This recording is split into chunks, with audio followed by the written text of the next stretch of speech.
سامعین سے گزارش کی جاتی ہے کہ ہمارے سارے چینلز الیکونٹ ادب ایکسٹراس، سوارڈ آف حق چینل اور اتحاد الانصار چینل میں جن آڈیو بکس اور سیریز کو مکمل کیا جا چکا ہے، ان سب کا مطالعہ ہمارے پلے لسٹ سیکشن سے کریں اور ان آڈیو بکس اور سیریز کو آپ اپنے دوست و احباب میں شیئر کرتے رہیں، اور ہمارے سوشل میڈیا پلیٹ فارمز کے لنکس ڈسکرپشن میں دیے گئے ہیں، ہمیں سبسکرائب اور فالو ضرور کریں۔ جزاک اللہ۔ بسم اللہ الرحمن الرحیم۔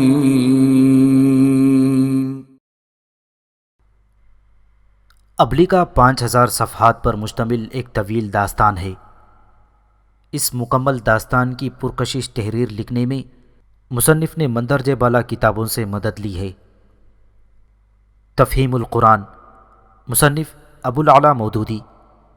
معارف القرآن، مصنف مولانا مفتی محمد شفیع۔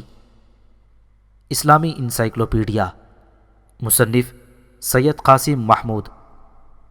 قصص القرآن، مصنف مولانا محمد حفظ الرحمن۔ تفسیر ابن کثیر، مصنف علامہ ابن کثیر۔ تاریخ ابن خلدون، مصنف علامہ عبد الرحمن ابن خلدون۔ طبقات ابن سعد، مصنف علامہ محمد بن سعد۔ سیرت النبی صلی اللہ علیہ وسلم، مصنف ابن ہشام۔ شاخ زریں، مصنف جیمز جارج فریزر۔ تاریخ ایران، مصنف پروفیسر مقبول بیگ۔ طبقات ناصری، مصنف منہاج سراج۔ دنیا کا قدیم ترین ادب، مصنف ابن حنیف۔ مذاہب عالم کا تقابلی مطالعہ، مصنف چودھری غلام رسول۔ تاریخ انڈونیشیا، مصنف شاہد حسین رزاقی۔ تاریخ بلاد و فلسطین و شام، مصنف جی لی اسٹرینج۔ تاریخ بیت المقدس، مصنف ممتاز لیاقت۔ تاریخ مکہ مکرمہ، مصنف محمد عبد المعبود۔ تاریخ شام، مصنف ڈاکٹر فلپ کے۔ تاریخ لبنان، مصنف ڈاکٹر فلپ کے۔ تاریخ مدینہ منورہ، مصنف محمد عبد المعبود۔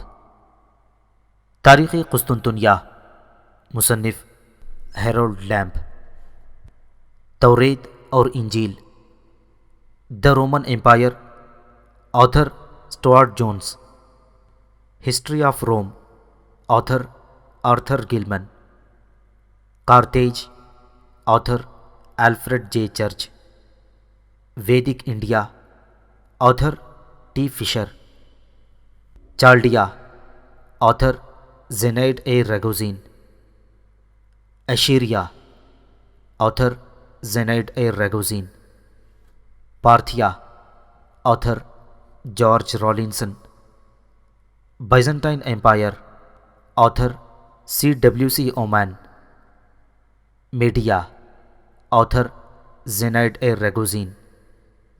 Grease, author T Fisher. Classic myth and legend, Roman empire, author Edward Gibbon. History of the world, author H A Davis. The ancient world, author Joseph Ward. Ancient India, author Jawahar Lal Nehru. Monarchs, rulers, dynasties and kingdoms of the world. Mahabharata, a history of Chinese civilization, author Jacques Gernet. Greatness that was Babylon, author H W F Saggs. 100 great kings and queens, author John Canning. ان ساری مندرجہ ذیل کتب سے تیار کردہ ایک تاریخ اور ایک مکمل ناول ابلیغا، جو اسلم راہی ایم اے کا شاہکار ناول ہے، جس میں حضرت آدم علیہ السلام سے لے کر حضور نبی کریم صلی اللہ علیہ وسلم تک دنیا کی تاریخ پیش کر دی گئی ہے۔ اس ناول کے بغیر آپ کی لائبریری نامکمل ہے۔ ابلیکا، صدیوں کے سکوت میں لپٹی ایک حسین داستان۔ مصنف اسلم راہی MA۔ ایپیسوڈ 161۔ یوناف اور بیوسا دونوں میاں بیوی بڑی تیزی سے چلتے ہوئے دور دور تک پھیلی ماہی گیروں کی بستی میں اس جگہ آئے جہاں بہت سے لوگ، کیا مرد کیا عورتیں بچے بوڑھے، سبھی لوگ جمع تھے۔ لوگوں کا ایک بہت بڑا جمگٹھا تھا جن کے اندر ایک کھاٹ پر لاش رکھی تھی، اور اس لاش کے ارد گرد بہت سے مرد رو رہے تھے اور عورتیں بین کر رہی تھیں۔ قریب جا کر یوناف اور بیوسا ایک بوڑھے شخص کے پاس رکے۔ پھر اسے مخاطب کرتے ہوئے یوناف نے پوچھا، میرے بزرگ، کیا تم بتا سکتے ہو کہ یہ کیا معاملہ، کیا حادثہ پیش آیا ہے؟ یہ عورتیں مرد رو رہے ہیں۔ اس بستی میں کل بھی ایک حادثہ ہوا تھا اور ایک لاش اٹھی تھی۔ آج پھر ویسا ہی بستی کے اندر بین کرنے اور رونے کا انداز ہے۔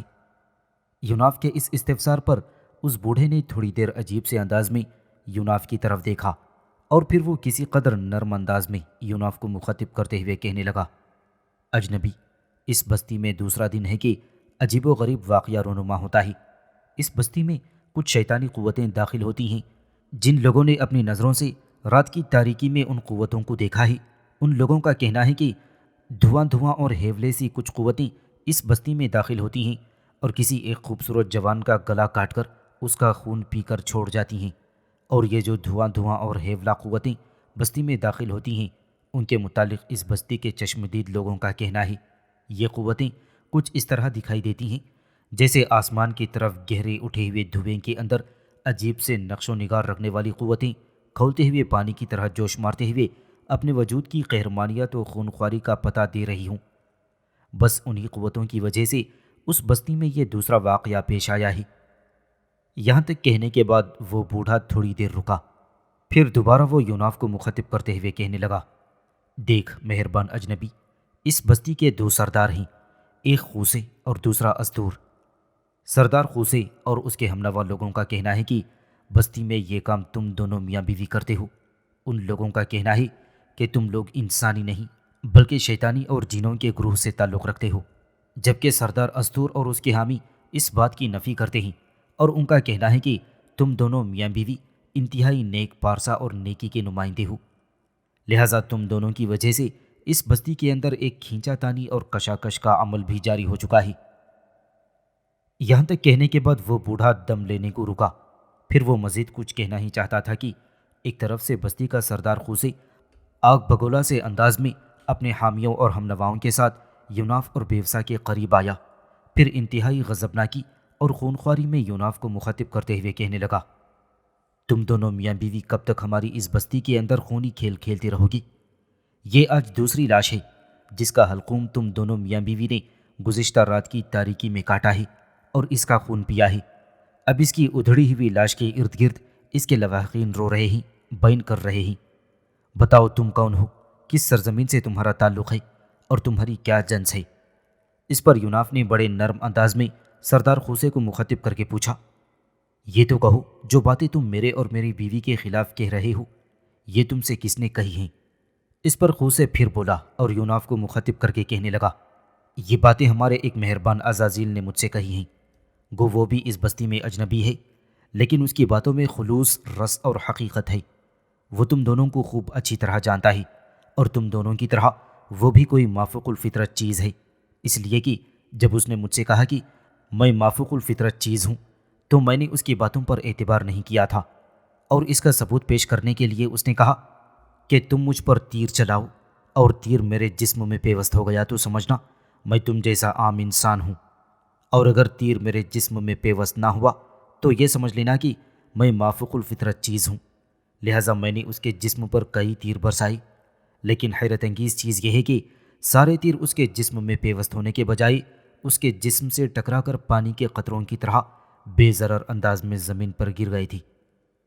یہ سب کچھ دیکھنے کے بعد میں اس عزازیل نام کے اجنبی کی باتوں پر مجبور ہو گیا تھا۔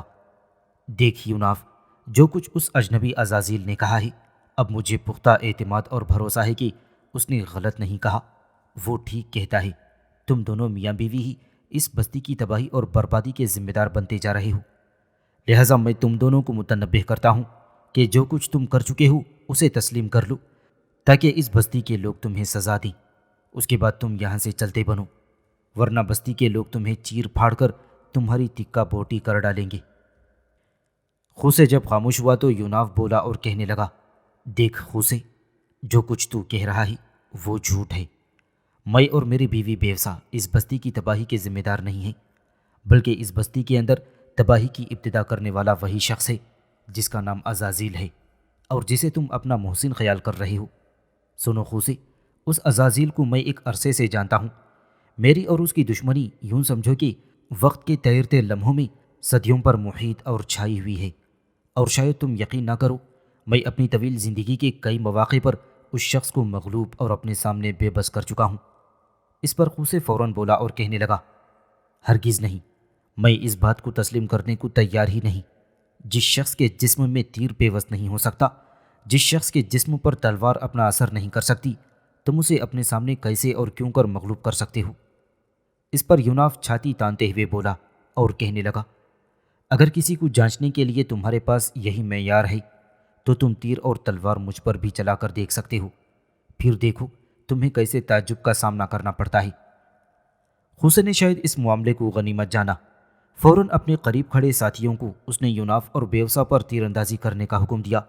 یوناف اور بیوسا فوراً اپنی سری قوتوں کو حرکت میں لا چکے تھے، لہٰذا جو ہی تیر ان پر چلے، ان کے جسم میں پیوست ہونے کے بجائے تیر ان کے جسموں سے ٹکرا کر زمین پر گر گئے۔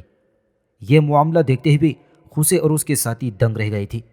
خوسے نے پھر دو نوجوانوں کو حکم دیا کہ آگے بڑھ کر ان پر تلواریں برساؤ۔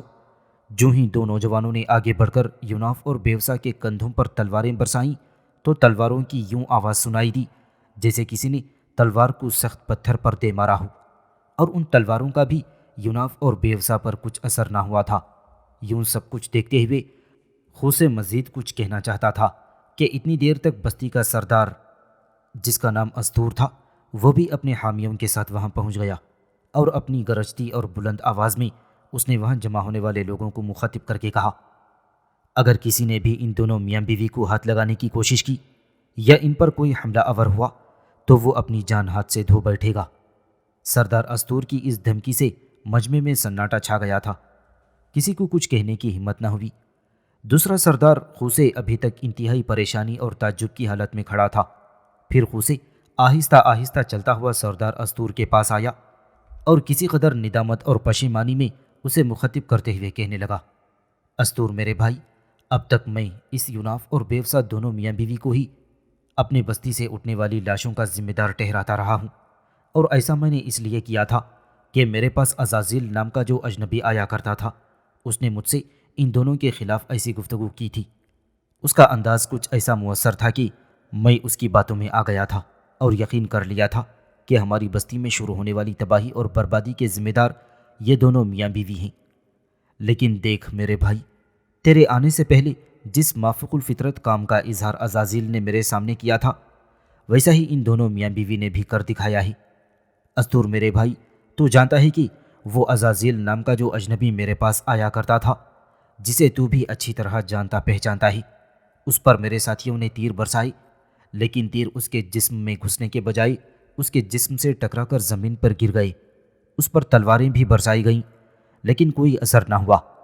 آج سب لوگوں کے سامنے ویسا ہی معاملہ یوناف اور بیوسا کے کہنے پر ہم نے ان کے ساتھ بھی کیا ہے، اور جس طرح عزازیل پر تیروں اور تلوار نے کوئی اثر نہ کیا، اسی طرح تیروں اور تلواروں نے آج ان دونوں میاں بیوی پر بھی کوئی اثر نہیں کیا۔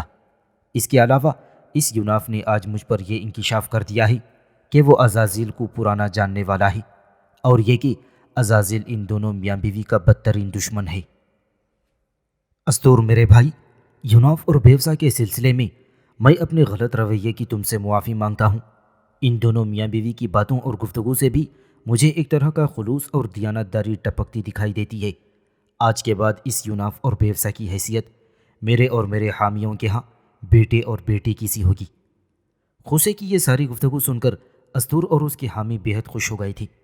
پھر خوسے آہستہ آہستہ ندامت آمیز انداز میں چلتا ہوا یوناف کے قریب آیا اور اسے مخاطب کرتے ہوئے کہنے لگا، دیکھو یوناف اور بیوسا، میں تم دونوں میاں بیوی سے معذرت خواہ ہوں کہ میں تم دونوں کے متعلق اپنے دل میں بدگمانیوں کو جگہ دیتا رہا، پر اس موقع پر میں تم سے یہ گزارش کرتا ہوں کہ جو مافوق الفطرت قوت ہماری بستی میں داخل ہو کر جوان، حسین اور خوبصورت اشخاص کے قتل کا باعث بنتی ہے، کیا تم اسے روک نہیں سکتے؟ کیا تم دونوں میاں بیوی اس کا مقابلہ کر کے ہماری بستی کو ان کی خونخواری سے بچا نہیں سکتے؟ دیکھو یوناف میرے بیٹے، گزشتہ رات مرنے والا جوان میری بیٹی کی سہیلی کا ہونے والا شوہر تھا، لہٰذا جس طرح مرنے والے کے ہاں صف ماتم بچھی ہوئی ہے، ویسے ہی ہمارے ہاں بھی غم، دکھ اور سوگ کا سما ہے۔ دیکھو میرے عزیز، یہ بستی پر تباہی لانے والی قوت رات کے وقت بستی میں داخل ہوتی ہے، کسی توانا اور خوبصورت جوان کا انتخاب کرتی ہے، اس کی گردن کاٹتی ہے اور خون پیتی ہے، اور انجانے سے انداز میں بستی سے نکل جاتی ہے۔ جن لوگوں نے اسے دیکھا ہے ان لوگوں کا کہنا ہے کہ 3 قوتیں ہیں جو بستی میں داخل ہوتی ہیں، شکل و صورت کے لحاظ سے وہ دھویں کے اندر ابھرتی ہوئی رنگ بھری اشکال کی طرح دکھائی دیتی ہیں۔ کوئی اسے چھونا چاہے تو چھو نہیں سکتا، اور کوئی ان کا تعاقب کر کے نقصان پہنچانا چاہے تو ایسا بھی نہیں کر سکتا۔ دیکھ میرے بیٹے، کیا تو ہماری خاطر ان مافوق الفطرت قوتوں کا مقابلہ کر سکتا ہے؟ اس پر یوناف بولا اور کہنے لگا، دیکھ سردار خوسی، وہ اجنبی جس کا نام عزازیل ہے جو تیرے پاس آتا رہا ہے، تمہاری بستی میں تباہی کا باعث بننے والی 3 ہیولے اسی عزازیل کے ساتھی ہیں۔ یہ عزازیل دراصل وہی ہے جسے حرف عام میں ہم لوگ شیطان اور ابلیس کہہ کر پکارتے ہیں۔ یہ بھیس بدل کر تمہارے پاس آتا رہا ہے، تم سے چکنی چپڑی باتیں کرتا رہا ہے، اور تمہیں ہم دونوں میاں بیوی کے خلاف اکساتا رہا ہے۔ ہمارا اور اس کا سامنا اور ٹکراؤ تم یوں سمجھ سکتے ہو کہ ان بدی کے گماشتوں کے مقابلے میں ہم دونوں میاں بیوی، نیکی کے نمائندے اور عزازیل اور اس کے گماشتوں سے ٹکرانا ہم نے اپنے اوپر فرض کر رکھا ہے۔ اور دیکھ سردار خوسے، ان مافوق الفطرت قوتوں سے تمہاری بستی میں جو کچھ کرنا تھا کر لیا تھا۔ دیکھ سردار خوسی، ان مافوق الفطرت قوتوں نے تمہاری بستی میں جو کچھ کرنا تھا کر لیا، اب میں انہیں ایسا نہیں کرنے دوں گا۔ میں ان کے راستے میں چٹان بن جاؤں گا، میں ان کا مقابلہ کروں گا، اور پھر یہ کہ انہیں تم لوگوں کی بستی میں خونخواری کرنے کی اجازت نہیں دوں گا۔ یوناف کی یہ ساری باتیں سن کر خوسے ایسا خوش ہوا تھا کہ آگے بڑھ کر اس نے یوناف کو اپنے ساتھ لپٹا لیا، پھر اس کی پیشانی چومی اور کہنے لگا، یہ تمہارا ہم پر بہت بڑا احسان ہوگا۔ میرے خیال میں اب تم ہمارے ساتھ چلو، آج کی رات تم میرے ہاں رہو اور نگاہ رکھو کہ وہ قوتیں کب ہماری بستی میں داخل ہوتی ہیں۔ خوسے خاموش ہوا تو دوسرا سردار استور بولا، اور بڑی نرمی اور بڑی شفقت میں وہ یوناف کو مخاطب کر کے کہنے لگا، یوناف میرے بیٹے، خوسے ٹھیک کہتا ہے، تم دونوں میاں بیوی اپنے جھونپڑے میں جانے کے بجائے میرے ہاں مستقل قیام کر لو۔ اب جب تک بستی پر حملہ آور ہونے والی قوتوں کا سدباب نہیں کیا جا سکتا، تم اپنے جھونپڑے کے بجائے ہمارے یہاں قیام کیے رکھو۔ تم دونوں کے اخراجات، تم دونوں کا کھانا پینا سب ہمارے ذمے ہوگا۔ اس پر یوناف مسکراتے ہوئے کہنے لگا، سردار استور، تمہاری مہربانی، تمہارا شکریہ کہ تم لوگ ہم دونوں میاں بیوی کا اس قدر خیال کر رہے ہو۔ بہرحال یہ جو نوجوان مرا ہے، اس کی تدفین کے بعد میں بستی پر حملہ آور ہونے والی قوتوں کا مقابلہ کرنے کے لیے خوسے کے ہاں قیام کرنا پسند کروں گا۔ یوناف کا یہ جواب سن کر خوسے خوش ہو گیا تھا۔ اس کے بعد سب مل کر اس مرنے والے نوجوان کی تدفین کا انتظام کرنے لگے تھے۔ جس وقت تدفین کا کام جاری تھا، یوناف اور بیوسا دونوں میاں بیوی اکٹھے ہونے والے لوگوں کے ایک طرف کھڑے تھے کہ اسی موقع پر ابلیکا نے یوناف کی گردن پر لمس دیا۔ پھر ابلیکا اپنی آواز کی پوری مٹھاس میں یوناف کو مخاطب کرتے ہوئے کہنے لگی، سنو یوناف، میں تمہارے لیے بہت اہم خبریں لے کر آئی ہوں۔ پہلی خبر اس بستی میں عزازیل اور اس کے ساتھیوں کے طریقہ واردات سے متعلق ہے۔ سنو یوناف، بارس، سادھو، یوشا، عارب اور نبیتا رات کی تاریکی میں اس بستی کے اندر آتے ہیں۔ عارب اور نبیتا باہر ہی کھڑے رہتے ہیں، جبکہ سادھو، بارس اور یوشا اپنی جنس کی عجیب عجیب شکل و صورت میں نیلی دھند کی قوتوں کے ساتھ بستی میں داخل ہوتے ہیں۔ نیلی دھند کی قوتیں ہی اس بستی کے اندر تباہی اور بربادی کا سامان لیے ہوئے ہیں۔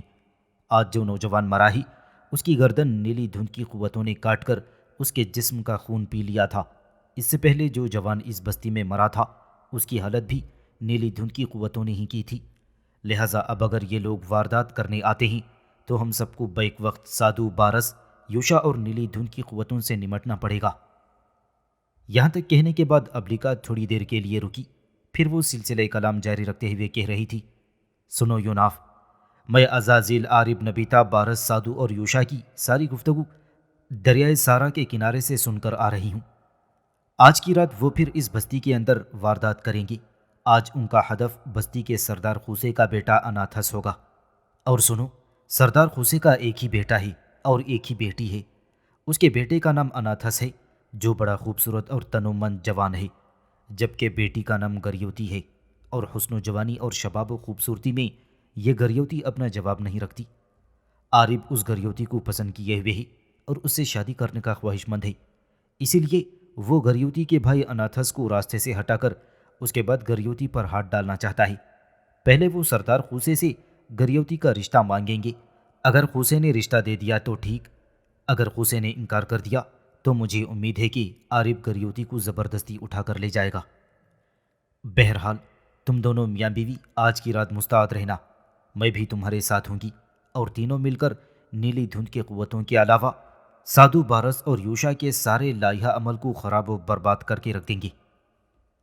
ابلیکا شاید مزید کچھ کہتی، لیکن یہاں تک کہتے کہتے وہ خاموش ہو گئی، اس لیے کہ تدفین کا کام ختم ہو گیا تھا، اور سردار خوسے اور دوسرا سردار استور دونوں باہم گفتگو کرتے ہوئے آہستہ آہستہ اس طرف آ رہے تھے جہاں یوناف اور بیوسا کھڑے تھے۔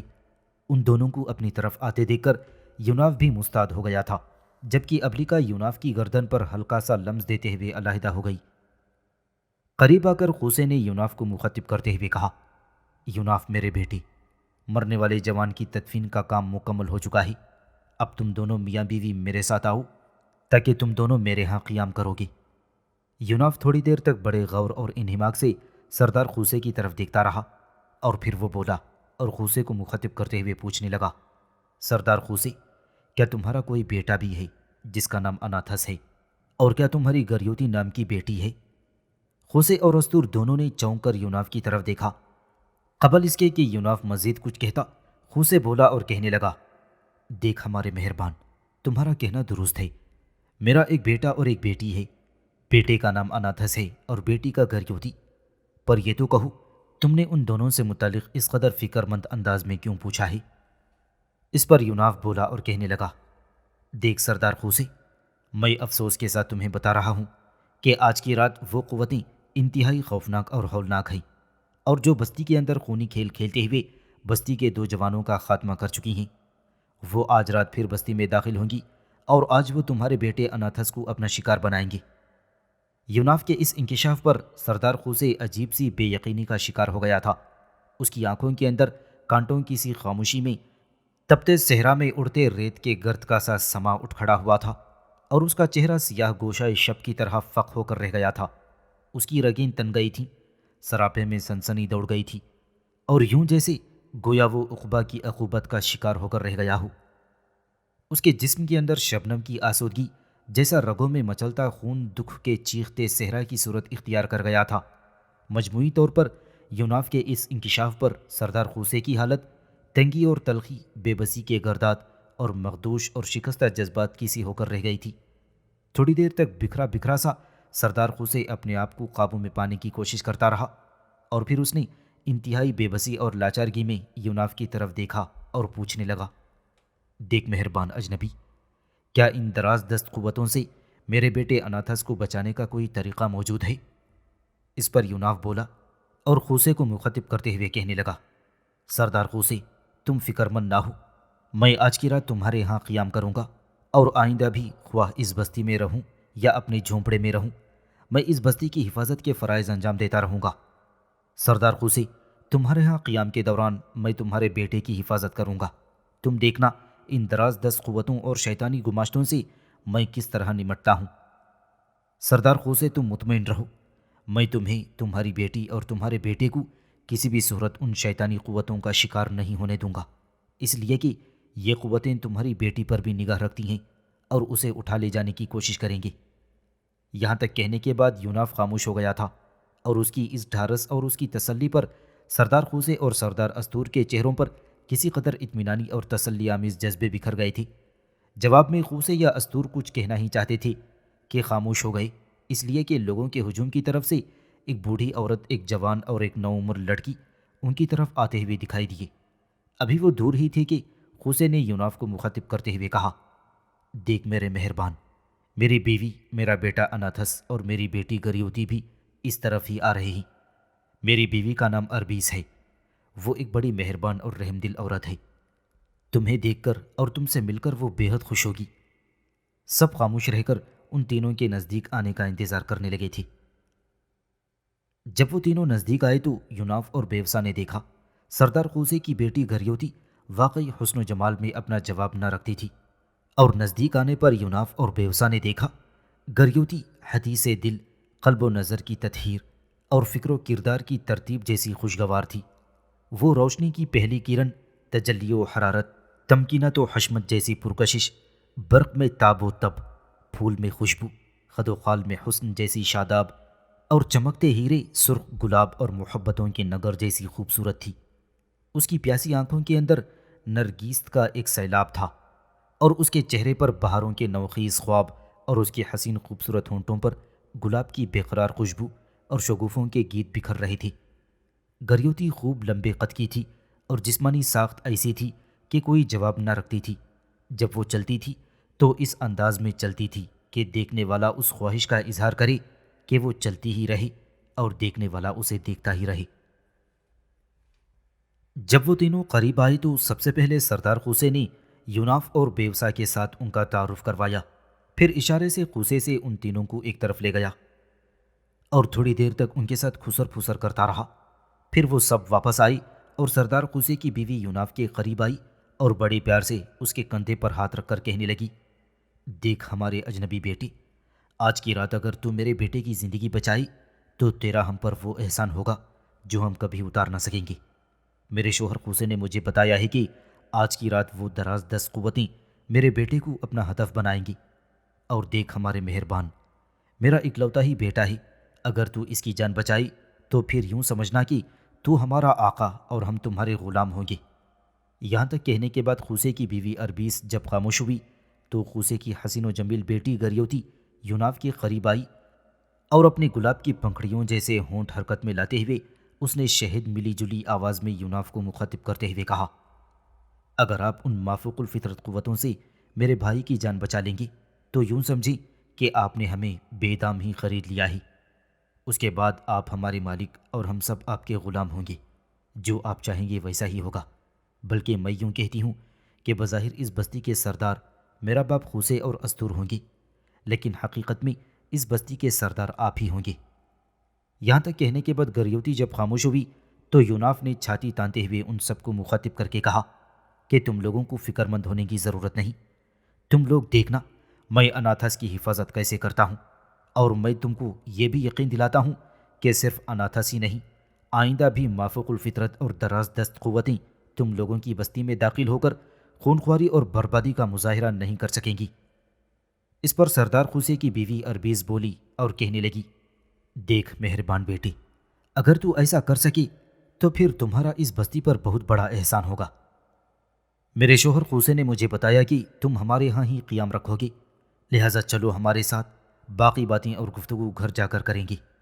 اس کے ساتھ ہی خوسے اناتھس، گریوتی اور اربیز یوناف اور بیوسا کو اپنے ساتھ لے گئے تھے، جبکہ دوسرا سردار استور لوگوں کے مجمع کی طرف چلا گیا تھا۔ یوناف اور بیوسا تھوڑی دیر بعد خوسے اور اس کی بیوی اربیز، بیٹے اناتھس اور بیٹی گریوتی کے ساتھ ان کے گھر میں داخل ہوئے تھے۔ وہ لکڑی کا بنا ہوا خاصا بڑا مکان تھا۔ صدر دروازے سے داخل ہونے کے بعد سردار خوسے نے یوناف اور بیوسا کو ایک کمرے میں بٹھا دیا جسے وہ مہمان خانے کے طور پر استعمال کرتے تھے۔ پھر خوسے نے یوناف کو مخاطب کرتے ہوئے کہا، دیکھ میرے مہربان بیٹے، تم دونوں میاں بیوی اس کمرے میں بیٹھو، میں تھوڑی دیر کے بعد آتا ہوں، تم دونوں کے دوپہر کے کھانے کا بندوبست کراتا ہوں۔ یوناف اور بیوسا کو اس مہمان خانے میں بٹھانے کے بعد خوسے، اربیز، اناتھس اور گریوتی مکان کے دوسرے حصے کی طرف چلے گئے تھے۔ یوناف اور بیوسا کو اس مہمان خانے میں بیٹھے ابھی تھوڑی دیر ہوئی تھی کہ اس کمرے میں بلی کے دو خوب بڑے سفید اور توانا بچے داخل ہوئے۔ بلی کے ان دونوں بڑے بڑے بچوں کو دیکھ کر یوناف چونک پڑا تھا۔ تھوڑی دیر تک وہ ان بچوں کو غور سے دیکھتا رہا۔ بیوسا نے بھی یوناف کے یوں غور سے دیکھنے کو محسوس کیا، لہٰذا وہ بولی اور یوناف سے پوچھنے لگی، آپ بلی کے بچوں کو اتنے انہماک اور اس قدر غور سے کیوں دیکھے جا رہے ہیں؟ اس پر یوناف چونکا، اس کے چہرے پر ہلکی ہلکی مسکراہٹ نمودار ہوئی۔ پھر وہ بیوسا کو مخاطب کرتے ہوئے کہنے لگا، دیکھ بیوسا، میں بلی کے ان دونوں بچوں سے ایک بہت بڑا کام لینے کا عزم کر چکا ہوں۔ اس پر بیوسا نے چونک کر پوچھا، وہ کیا ہے؟ جواب میں یوناف کہنے لگا، دیکھ بیوسا، مصری ساحر کی وہ کتاب جو اس وقت ہمارے پاس ہے، جو ابلیکا نے اس کے بیٹے سے حاصل کی تھی، اس میں کچھ ایسے قواعد ہیں جنہیں استعمال کر کے کسی شے میں نہ صرف یہ کہ طاقت کو کئی گنا زیادہ کیا جا سکتا ہے بلکہ اس کی جسامت کو بھی بڑھایا جا سکتا ہے، اور میں اسی عمل کو بلی کے ان دو بچوں پر استعمال کرنا چاہتا ہوں، پر اس کے لیے ضروری یہ ہے کہ پہلے ان دونوں کو اپنے ساتھ مانوس کیا جائے تاکہ قوت اور جسامت بڑھنے کے بعد یہ ہمارے ہی خلاف نہ اٹھ کھڑے ہوں۔ بیوسا شاید یوناف کی بات پوری طرح سمجھ گئی تھی، لہٰذا خوشی اور اطمینان میں اس کے چہرے پر مسکراہٹ نمودار ہوئی۔ پھر بڑے پیار سے اس نے اپنا بازو یوناف کے کندھے پر رکھا اور توصیفی انداز میں وہ یوناف کی طرف دیکھتے ہوئے کہنے لگی، یوناف میرے حبیب، یہ ایک بہت اچھا خیال ہے اور اس حربے کو ہم اپنے دشمنوں کے خلاف استعمال کر سکتے ہیں، لیکن آپ کا کہنا درست ہے کہ پہلے بلی کے ان دونوں بچوں کو اپنے ساتھ مانوس کیا جائے، اور ایسا ہم اپنی سری قوتوں کو استعمال کرتے ہوئے کر سکتے ہیں۔ اس پر یوناف نے گہری نگاہوں سے بیوسا کی طرف دیکھا، تو پھر انتظار کس بات کا؟ چلو دونوں میاں بیوی اپنی اپنی سری قوتوں کو حرکت میں لائیں اور بلی کے ان دونوں بچوں کو اپنے ساتھ خوب مانوس کر لیں۔ اس پر یوناف اور بیوسا دونوں میاں بیوی حرکت میں آئی۔ اپنی سری قوتوں کی مدد سے بلی کے ان دونوں سفید اور توانا بچوں کو انہوں نے اپنے ساتھ مانوس کر لیا تھا۔ اس کے نتیجے میں بلی کے دونوں بچے ان کے نزدیک آئے، کبھی وہ ان کی ٹانگوں اور پاؤں سے اپنا منہ رگڑتے، کبھی دم اور کبھی اپنے جسم کے پہلو ان کی ٹانگوں سے رگڑتے ادھر ادھر سے گزرنے لگتے۔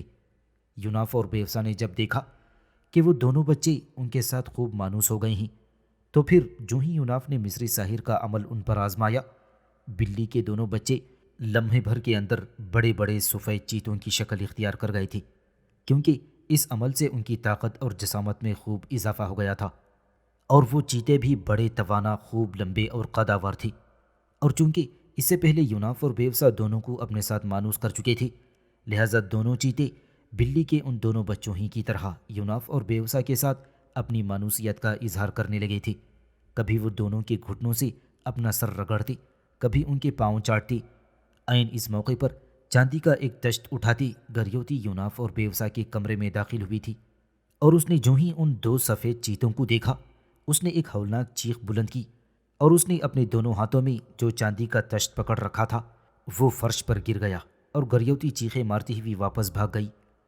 تشت کے فرش پر گرتے ہی تشت کے اندر جو خشک اور تازہ پھلوں کے علاوہ پنیر اور کھانے پینے کی دوسری اشیاء تھی وہ سب فرش پر پھیل گئی تھیں۔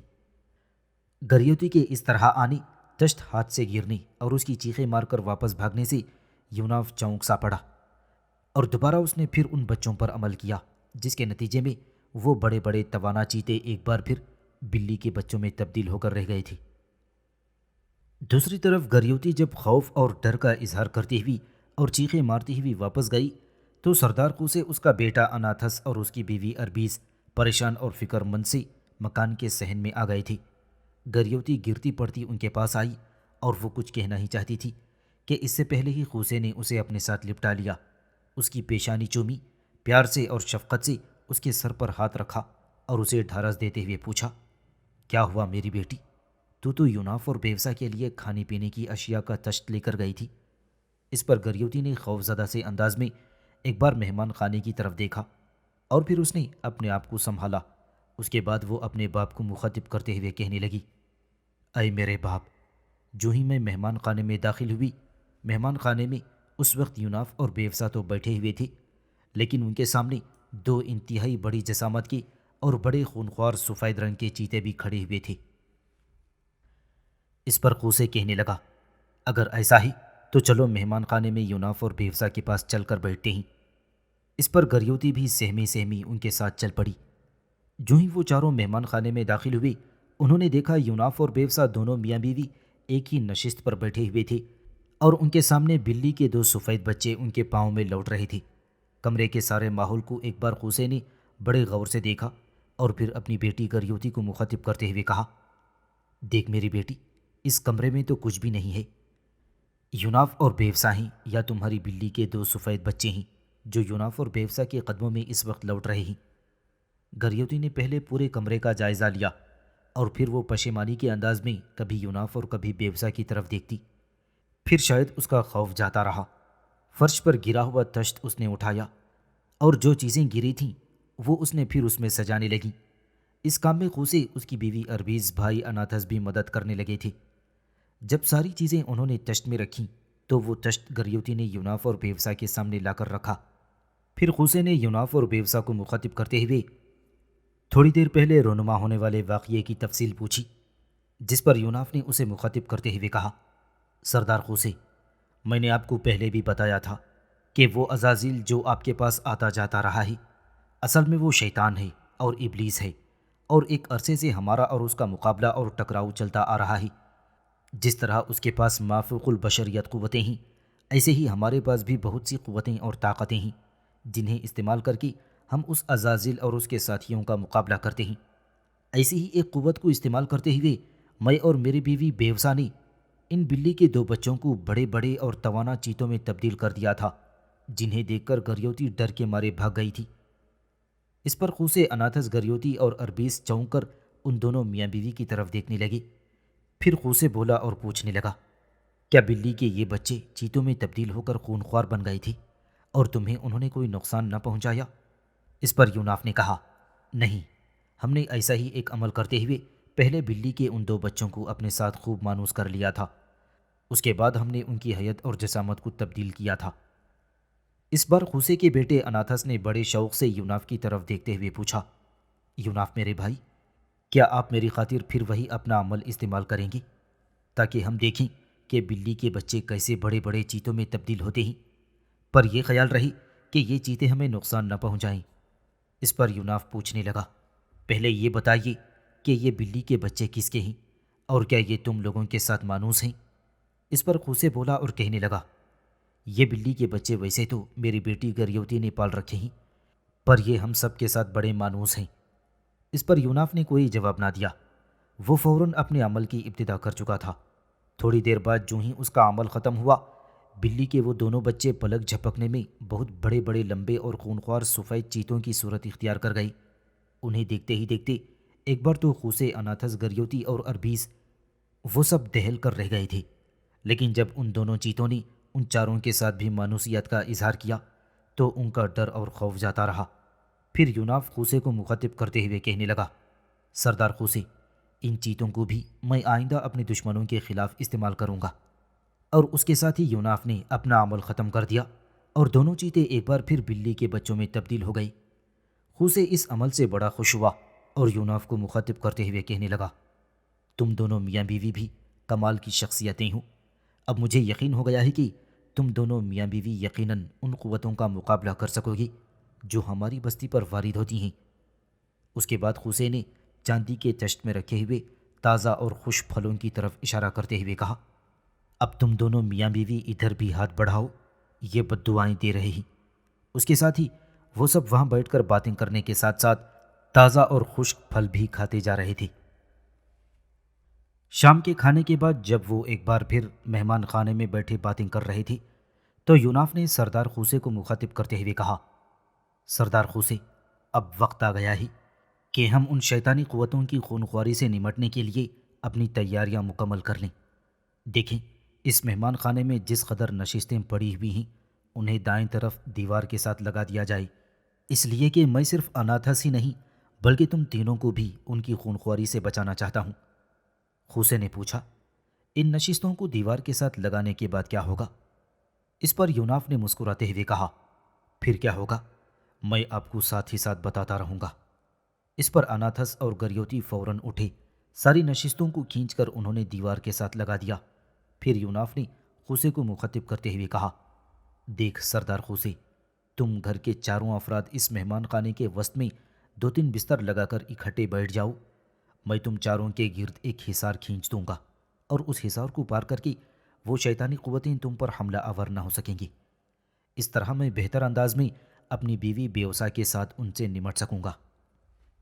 خوسے، اناتھس، گریوتی اور اربیز شاید یوناف کی اس گفتگو کو سمجھ گئے تھے، لہٰذا اناتھس اور گریوتی بھاگے بھاگے گئی اور دوسرے کمرے سے کچھ بستر اٹھا لائے تھے جنہیں انہوں نے مہمان خانے کے وسط میں بچھا دیا تھا۔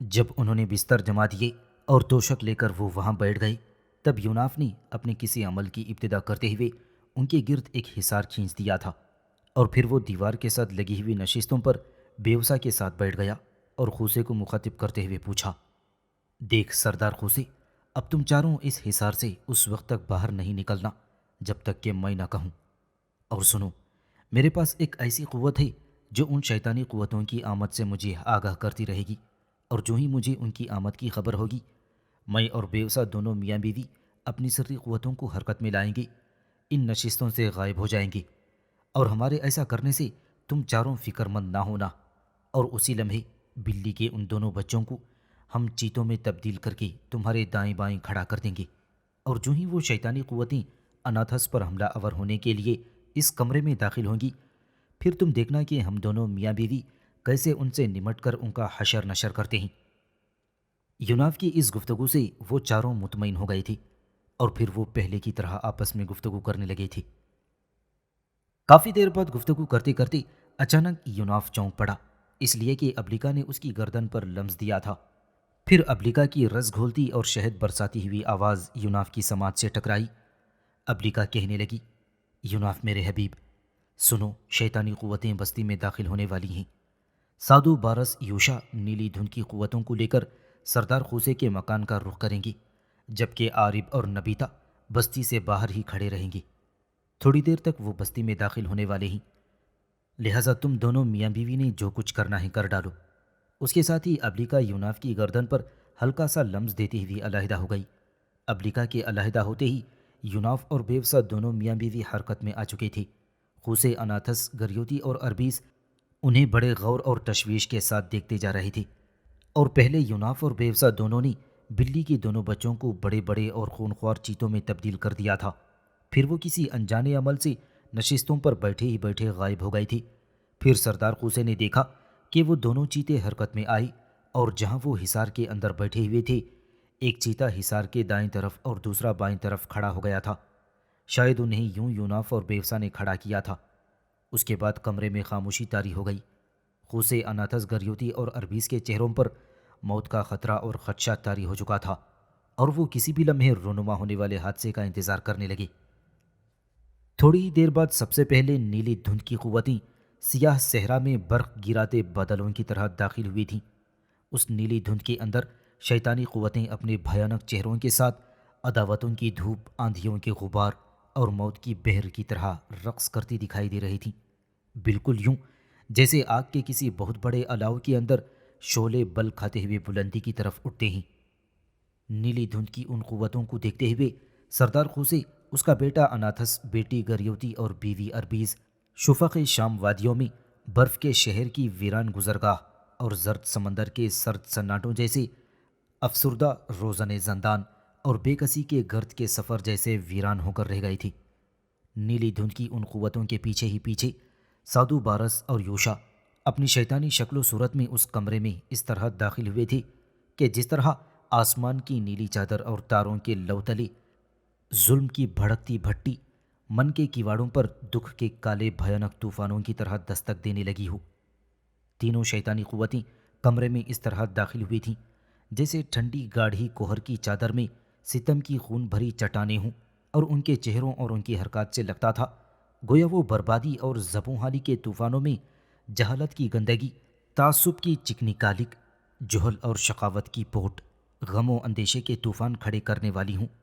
وہ نامیاتی مادوں کی طرح بدی کی ابتدا کرنے کے لیے عروج و ارتقاء کا جوش مار رہی تھیں، اور انہیں دیکھتے ہوئے خوسے، اناتھس، گریوتی اور اربیز کی حالت مزید خراب اور یاس انگیز ہو گئی تھی، اور وہ لبے گور تک پہنچے مریض جیسے دکھائی دینے لگے تھے۔ دوسری طرف شاید یوناف اور بیوسا بھی کمرے میں دروازے کی طرف منہ کیے دونوں چیتوں پر گرفت کر چکے تھے، اور انہیں اپنی مرضی کے مطابق حرکت میں لا رہے تھے۔ جو ہی نیلی دھند کی شیطانی قوتیں اور ان کے پیچھے پیچھے سادو بارس اور یوشا کمرے میں داخل ہونے کے بعد کمرے کے وسطی حصے کی طرف بڑھی جہاں خوسے، اناتھس، گریوتی اور اربیز بستروں کے اندر چھپے بیٹھے تھی۔ اچانک وہ دونوں چیتے حرکت میں آئی۔ اپنا ایک ایک پاؤں انہوں نے آگے بڑھایا۔ پھر وہ دونوں اپنے منہ سے آگ کے بھیانک شعلے اگلنے لگے تھی اور چیتوں کے منہ سے نکلنے والی اس آگ کا ایسا اثر ہوا کہ نیلی دھند کی قوتیں اور ان کے پیچھے پیچھے بارس، سادو اور یوشا کمرے کے دروازے کے قریب ہی رک گئی اور یوں لگتا تھا جیسے اس آگ نے انہیں زبردستی آگے بڑھنے سے روک دیا ہو۔ اور اس کے ساتھ ہی کمرے کے اندر ایک انتہائی بھیانک اور مہیب آواز بلند ہوئی۔ یہ آواز ابلیکا کی تھی اور یوناف کی گردن پر لمس دینے کے بعد انتہائی شیریں اور میٹھی آواز میں گفتگو کرنے والی ابلیکا عجیب سی قہرمانی کے انداز میں سادو، بارس اور یوشا سے مخاطب ہوئی تھی۔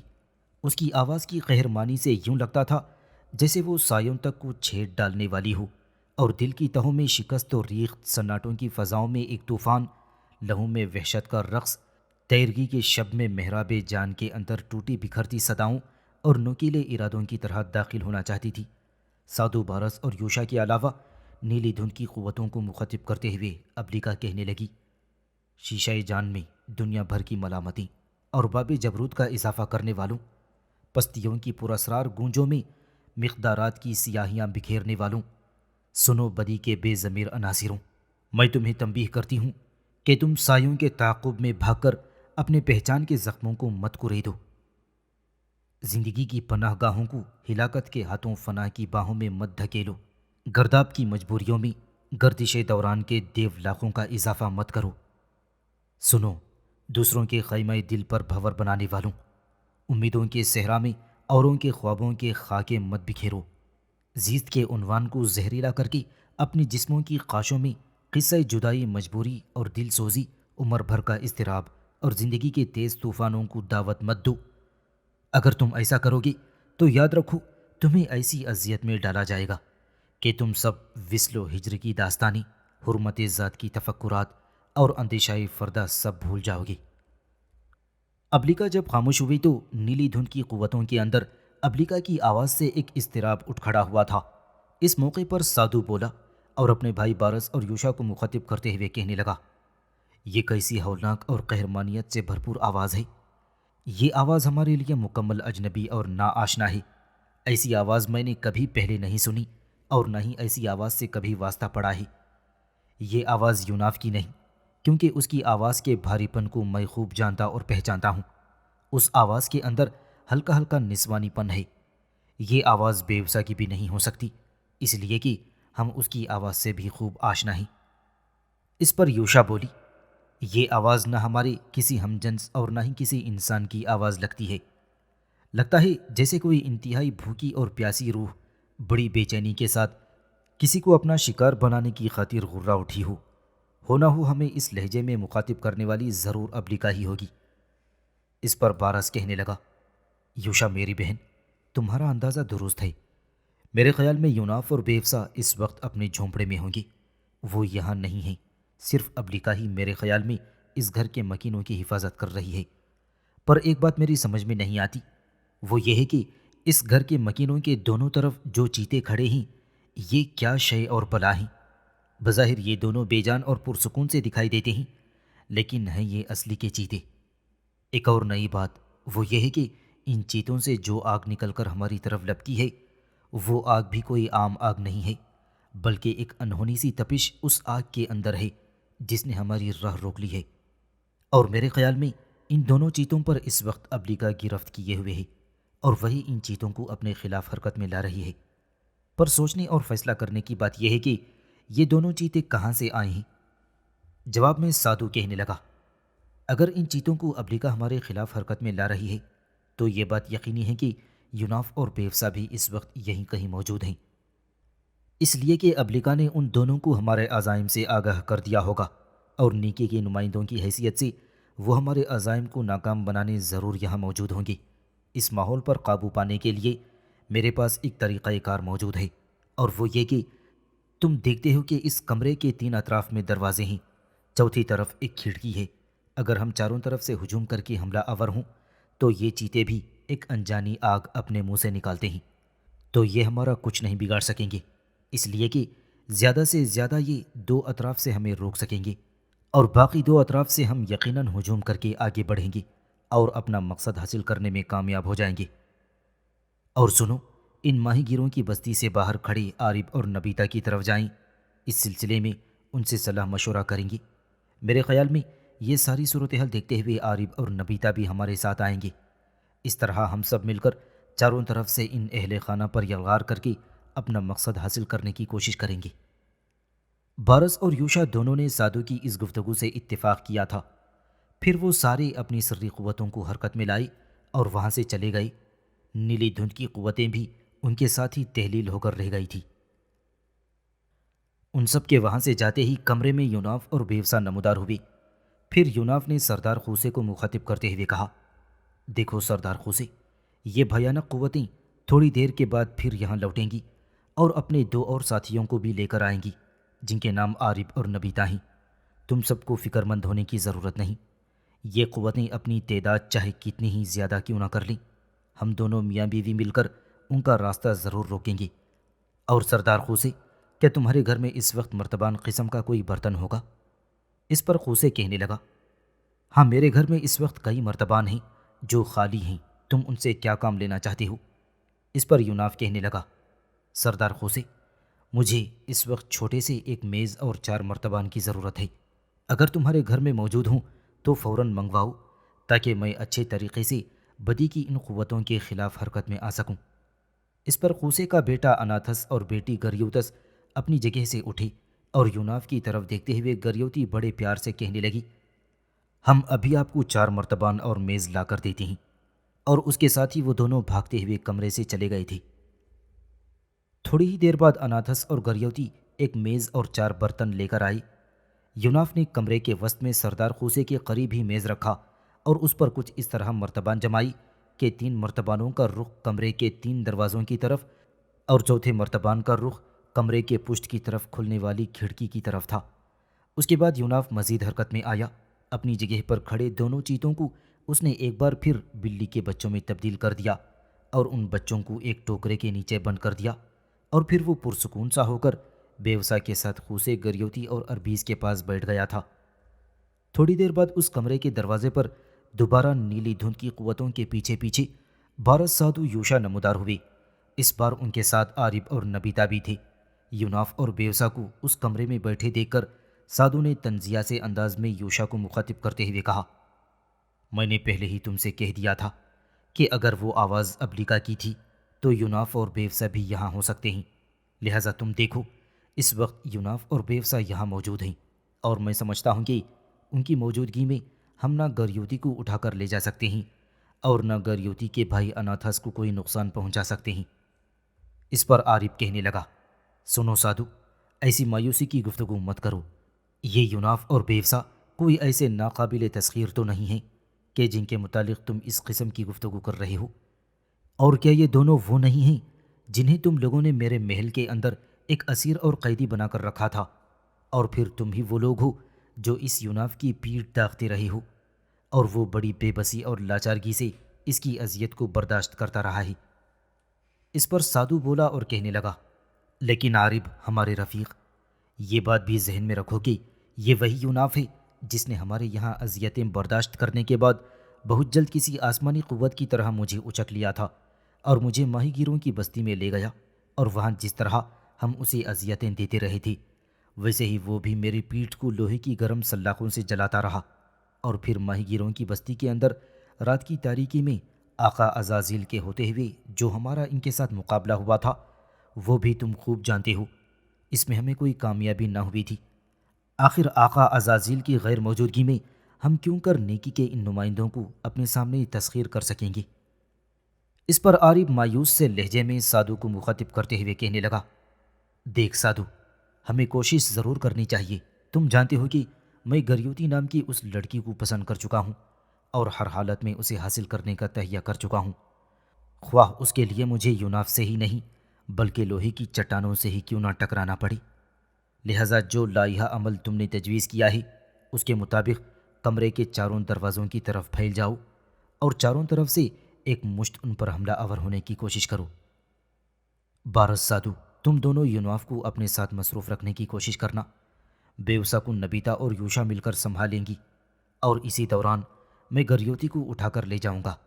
بعد میں تم بھی ان لوگوں سے اپنی جان چھڑا کر دریائے سارا کے کنارے میرے محل کی طرف چلے جانا۔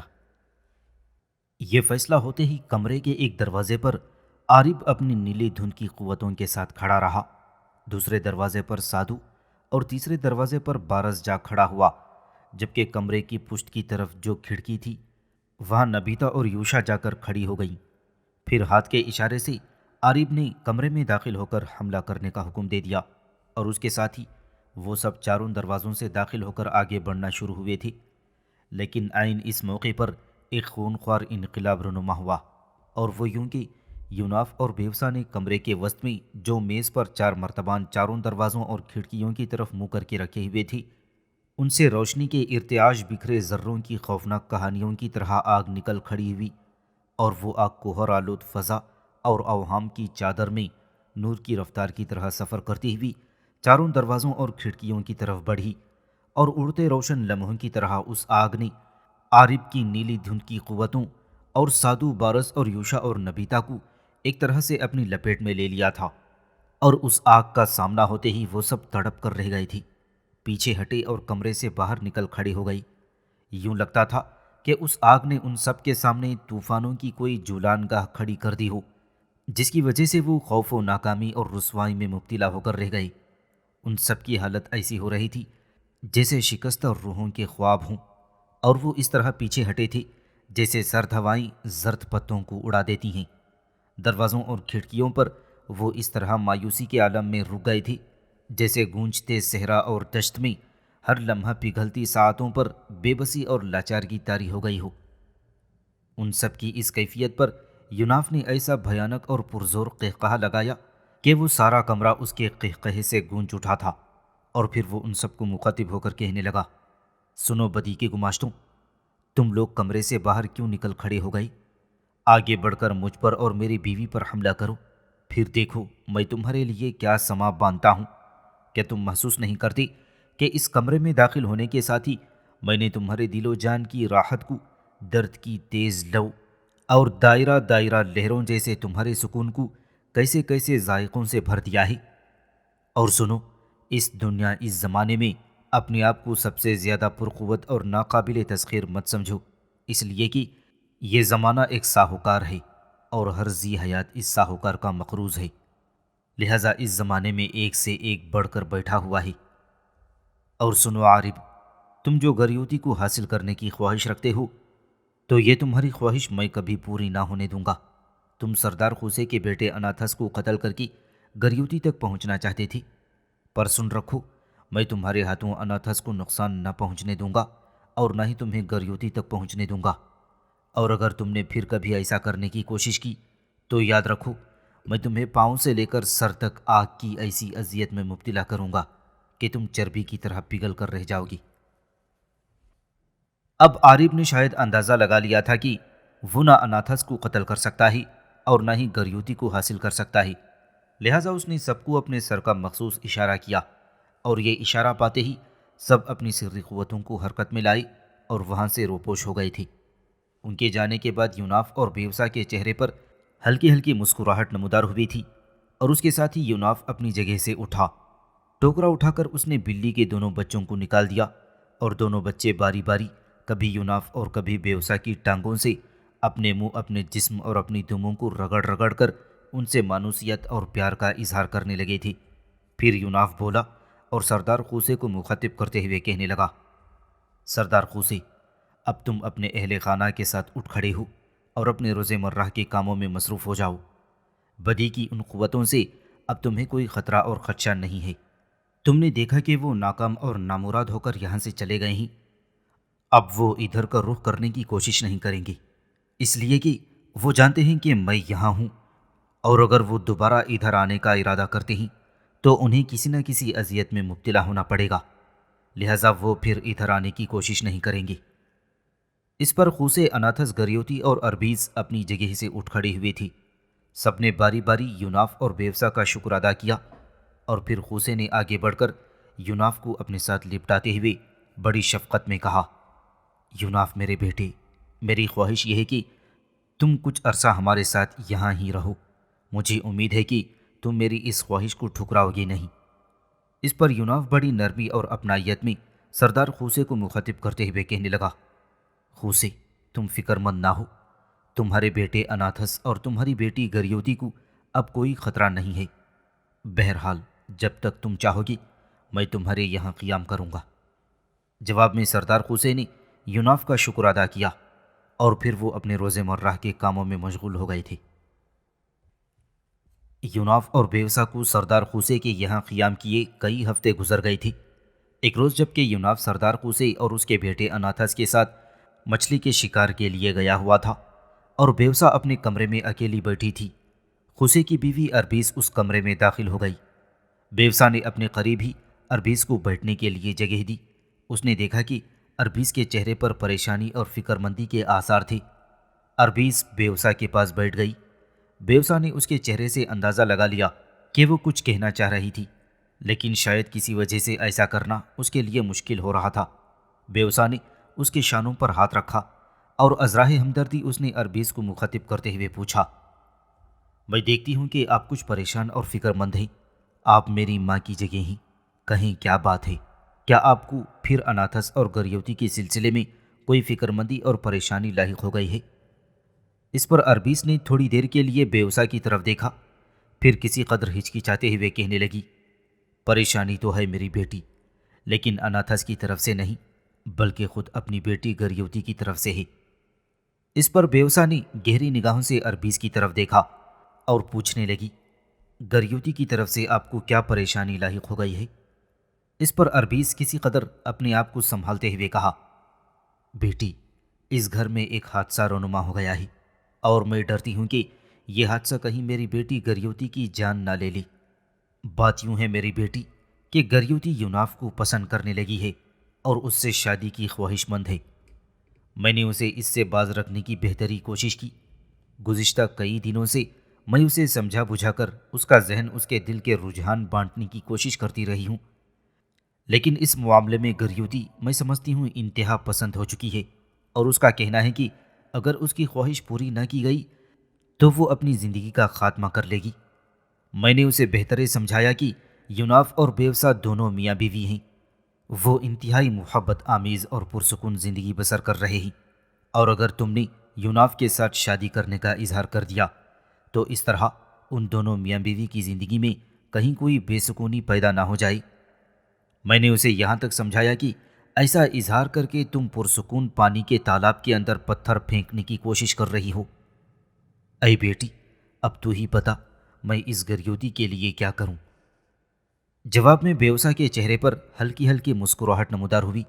تھوڑی دیر تک وہ کچھ سوچتی رہی، پھر اربیز کو مخاطب کر کے کہنے لگی، اس میں اتنی فکر مندی اور پریشانی کی کیا بات ہے؟ گریوتی اگر میرے شوہر یوناف کو پسند کرنے لگی ہے تو ایسا کر کے اس نے نہ ہی کوئی گناہ کیا ہے اور نہ ہی کسی پرسکون تالاب میں پتھر پھینکا ہے۔ گریوتی کو میری طرف سے اطمینان دلاؤ کہ اس کی شادی ہر حال میں یوناف سے ہو کر رہے گی، بلکہ میں آپ کو یقین دلاتی ہوں کہ یہ شادی آج ہی کی جائے گی۔ تم گریوتی سے اس سلسلے میں بات کر لو، اپنے شوہر یوناف کو اس بات پر آمادہ کرنا میرا کام ہے۔ بیوسا کا یہ غیر متوقع جواب سن کر تھوڑی دیر تک پرانے خوابوں اور دکھ کے لہجے کی گہری تہ جیسی ویران اور فراق کے اندھیروں اور بے قرار چپ جیسی پریشان اربیز، سوندھی مٹی کی خوشبو جیسی پرسکون اور رنگوں کے فشار جیسی خوش ہو گئی تھی۔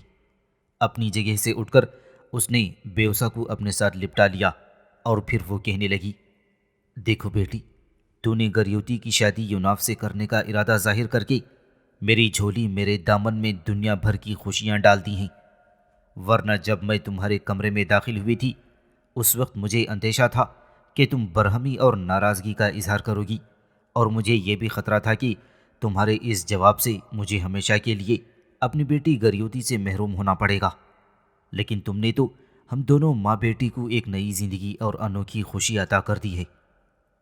قبل اس کے کہ بیوسا اربیز کی ان باتوں کا جواب دیتی، حسین و جمیل گریوتی بھاگتی ہوئی اس کمرے میں داخل ہو گئی۔ شاید وہ دروازے کے قریب ہی کھڑی اپنی ماں اور بیوسا کے درمیان ہونے والی گفتگو سن رہی تھی۔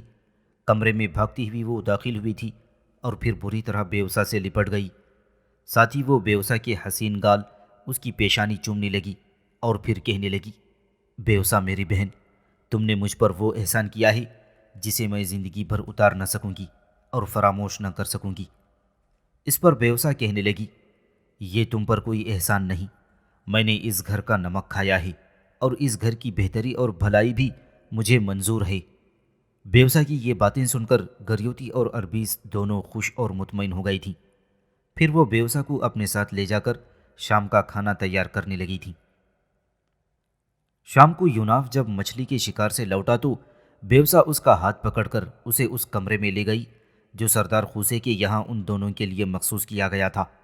جب یوناف اپنی نشست پر بیٹھ گیا تب بیوسا اس کی پشت پر کھڑی ہوئی، پہلے اس کے بالوں میں اپنے نرم و نازک اور گداز انگلیاں پھیرتی رہی، پھر بڑے پیارے انداز میں اس نے یوناف کے کندھے دباتے ہوئے کہا، آپ جانتے ہیں کہ میں نے کبھی آپ سے کوئی فرمائش نہیں کی، آج ایک بات کہتی ہوں، مجھے امید ہے کہ آپ انکار نہیں کریں گے۔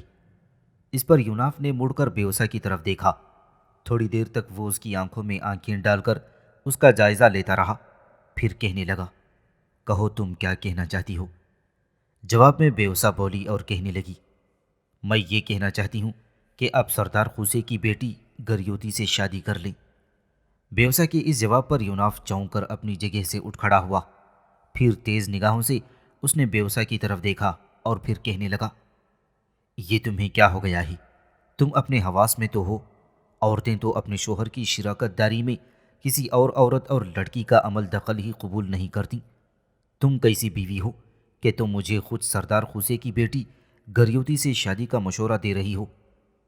اس پر بیوسا نے ہلکی مسکراہٹ اور بڑی نرمی میں دن کے وقت گریوتی کی ماں کے ساتھ جو گفتگو ہوئی تھی وہ تفصیل کے ساتھ یوناف کو کہہ سنائی۔ ساری گفتگو سننے کے بعد یوناف تھوڑی دیر تک خاموش رہا اور پھر وہ بیوسا کو مخاطب کرتے ہوئے کہنے لگا، اس سارے معاملے کا حل یہ ہے کہ ہم دونوں میاں بیوی یہاں سے کوچ کر کے کہیں اور جا بسیں۔